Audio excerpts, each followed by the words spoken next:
যুক্তরাষ্ট্রের টি10 লিগে সাকিব তামিম। হ্যাঁ দর্শক, যুক্তরাষ্ট্রের ন্যাশনাল ক্রিকেট লিগের অধীনে টি10 টুর্নামেন্ট সিকিউরিটি স্ট্রাইকসে খেলবে সাকিব আল হাসান ও তামিম ইকবাল। 6 দলের এই টুর্নামেন্ট শুরু হবে আগামী 4ই অক্টোবর, শেষ হবে 14ই অক্টোবর। টুর্নামেন্টের সব ম্যাচেই হবে ডালাসের স্টেডিয়ামে। সাকিব তামিম ছাড়াও এই টুর্নামেন্ট খেলবে এমন আন্তর্জাতিক ক্রিকেটারদের মধ্যে উল্লেখযোগ্য নাম অ্যাঞ্জেলো ম্যাথুয়েস, ইমরান তাহিরি, মোহাম্মদ নাবি, কুশাল মেন্ডিস, হাসমুতুল্লাহ শহীদ ও শহীদ আফ্রিদি। টুর্নামেন্টে অংশ নেওয়ার বিষয়টি নিশ্চিত করেছে যুক্তরাষ্ট্রের ন্যাশনাল ক্রিকেট লিগের সামাজিক যোগাযোগ মাধ্যমে। তামিম এক ভিডিও বার্তায় বলেছেন, আমি ন্যাশনাল ক্রিকেট লিগে অংশ নেব, যা শুরু হবে 4 থেকে 14 অক্টোবর পর্যন্ত। আমি বাংলাদেশের সমর্থকদের মাঠে দেখার অপেক্ষায় আছি। আমি জানি বাংলাদেশের অনেকেই সেখানে ডালাসে থাকে।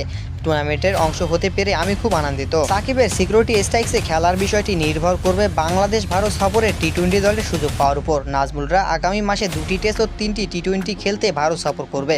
এই টুর্নামেন্টের সঙ্গে ভারতের বিপক্ষে টি20 সিরিজের সময় মিলে যাচ্ছে। ভারতের বিপক্ষে 2টি টেস্ট সিরিজ শেষ হওয়ার পর শুরু টি20 সিরিজ। ম্যাচ 3টি হবে আগামী 6, 9 ও 12 অক্টোবর।